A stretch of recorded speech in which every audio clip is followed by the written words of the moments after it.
नमस्कार दोस्तों, स्वागत है आप सभी का एक और नए वीडियो में। तो दोस्तों, आज की हमारी कहानी कहती है कि सही समय का इंतजार। एक बार की बात है, गौतम बुद्ध अपने शिष्यों के साथ एक गांव से दूर किसी बड़े नगर की तरफ जा रहे थे। गर्मी के दिन थे और रास्ता भी बहुत लंबा था। गौतम बुद्ध अपने शिष्यों सहित बहुत देर से चल रहे थे, जिस वजह से उन्हें बहुत प्यास लगती है। वहाँ से कुछ ही दूरी पर बरगद के वृक्ष की एक घनी छाव थी। सभी लोग उस वृक्ष के पास पहुँच जाते हैं। महात्मा बुद्ध अपने शिष्यों सहित वृक्ष की घनी छाया के नीचे विश्राम करने लगते हैं। बहुत देर से चलने की वजह से सभी का गला प्यास से सूख रहा था। यह बात बुद्ध जानते थे। बुद्ध ने अपने एक शिष्य को कहा, आप इस बरगद की छाया से 20 कदम दूर जाकर बरगद की 2 बार परिक्रमा करके वापस आओ। शिष्य वैसा ही करता है जैसा बुद्ध ने बताया। परिक्रमा के बाद जब शिष्य महात्मा बुद्ध के पास आया तो बुद्ध बोले कि क्या आपको किसी ठंडी हवा का अनुभव हुआ था? शिष्य बोला, हाँ महात्मा बुद्ध, उस उत्तर दिशा की तरफ से मुझे कुछ ठंडी हवा की अनुभव हुआ था। शिष्य की यह बात सुन महात्मा बुद्ध शिष्य से तुरंत बोले कि उसी दिशा में चले जाओ, जरूर वहाँ से कुछ ही दूर पर एक तालाब अवश्य मिलेगा। उस तालाब से सबके लिए पानी ले आओ। शिष्य उसी दिशा में जब कुछ दूर जाता है तो वहाँ सच में एक तालाब होता है।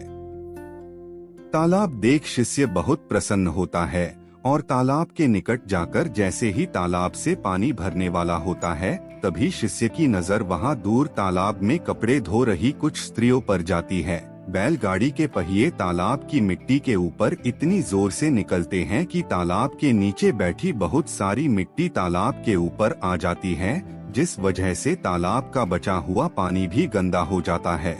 यह देख शिष्य बिना पानी लिए क्रोध में महात्मा बुद्ध के पास वापस चला जाता है।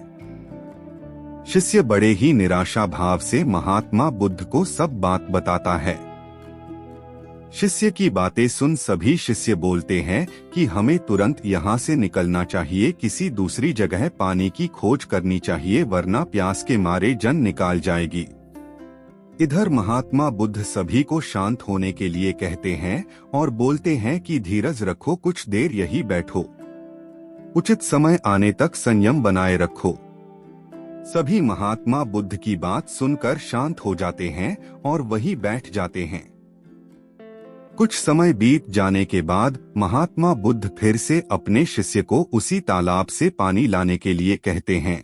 शिष्य बिना कोई सवाल किए उसी तालाब से पानी लेने के लिए फिर से चला जाता है। तालाब की हालत देख शिष्य को यकीन नहीं होता। तालाब का पानी पूरी तरह से साफ होता है। यह देख शिष्य बहुत खुश होता है और पानी भरकर महात्मा बुद्ध के पास जाता है। सभी पानी पीकर अपनी प्यास बुझते हैं, लेकिन अभी भी सबके मन में ये एक सवाल था कि आखिर यह चमत्कार हुआ कैसे? तालाब का सब पानी तो गंदा था। उन्हें लगा कि जरूर ये बुद्ध की शक्ति है। इनमें एक शिष्य ने यह सवाल महात्मा बुद्ध से पूछ ही लिया कि यह चमत्कार आपने कैसे किया? शिष्य का जवाब देते हुए महात्मा बुद्ध बोले कि यह कोई चमत्कार नहीं, यह आपके सब्र का फल है। यह फल है आपके सब्र बनाए रखते हुए उचित समय के इंतजार का। जितनी देर हम सब लोगों ने सब्र किया, उतनी देर तक तालाब के पानी के ऊपर तैर रहे सभी गंदे तत्व और मिट्टी तालाब के पानी के नीचे बैठ रहे थे। फिर कुछ देर बाद शिष्य जब वहां तालाब के पास पहुंचा, तब तक सब दूषित कण नीचे बैठ चुके थे, जिस वजह से तालाब का पानी पहले की तरह साफ हो चुका था तथा तालाब साफ दिखाई दे रहा था। यदि उस समय आप लोगों ने सब्र न किया होता, धैर्य न रखा होता, तो आप सब इतनी गर्मी में पानी की खोज में प्यासे रहकर शायद अब तक मृत्यु को प्राप्त हो गए होते, क्योंकि यहाँ से अगला कोई तालाब है या नहीं, और होगा भी तो क्या उसका पानी साफ होगा या नहीं? इन सब कारणों से आप कभी प्यास न बुझा पाते और प्यास से मर जाते। फिर इतना बोलने के बाद महात्मा बुद्ध शिष्यों को एक सीख देते हुए कहते हैं कि जैसी स्थिति हम लोगों के समक्ष आज आई है, वैसी ही स्थिति और मुश्किल दौर जिंदगी के हर मोड़ पर आएंगे। तब उस समय भी आपको ऐसे ही संयम बनाए रखना होगा और अपने विवेक से काम लेते हुए ही आपको एक उचित फैसले के साथ सही नतीजे पर पहुंचना होगा। हर मुश्किल दौर में सब्र रखते हुए ऐसे ही शांत मन से ही कोई फैसला लेना चाहिए जिसका आपके और दूसरों के लिए अच्छा हो, क्योंकि ऐसी स्थितियों में लोग अक्सर गुस्से में आकर अपना सब्र खो देते हैं और गुस्से तथा जल्दबाजी में गलत काम और फैसला कर बैठते हैं, जिसका बुरा परिणाम उनको भविष्य में देखने को मिलता है, जिसमें खुद का नुकसान अधिक होता है। कुछ परिस्थितियां जीवन में ऐसी होती है जहां हमें सब्र बनाए रखते हुए उचित समय का इंतजार करना होता है, लेकिन लोग अक्सर यहीं पर अपना सब्र खो देते हैं और उचित समय आने का इंतजार नहीं करते, जिस वजह से उनको आगे चलकर दुख और मुश्किलों का सामना करना पड़ता है।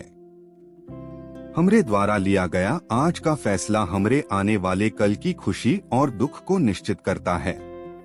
तो दोस्तों, कैसी लगी ये कहानी आपको कमेंट सेक्शन में जरूर बताना, और अच्छी लगी हो तो इस चैनल को सब्सक्राइब करके नोटिफिकेशन बेल को जरूर प्रेस कर देना। तो मिलते हैं अगली कहानी में, तब तक के लिए अपना ख्याल रहे हैं। नमो बुद्धाय।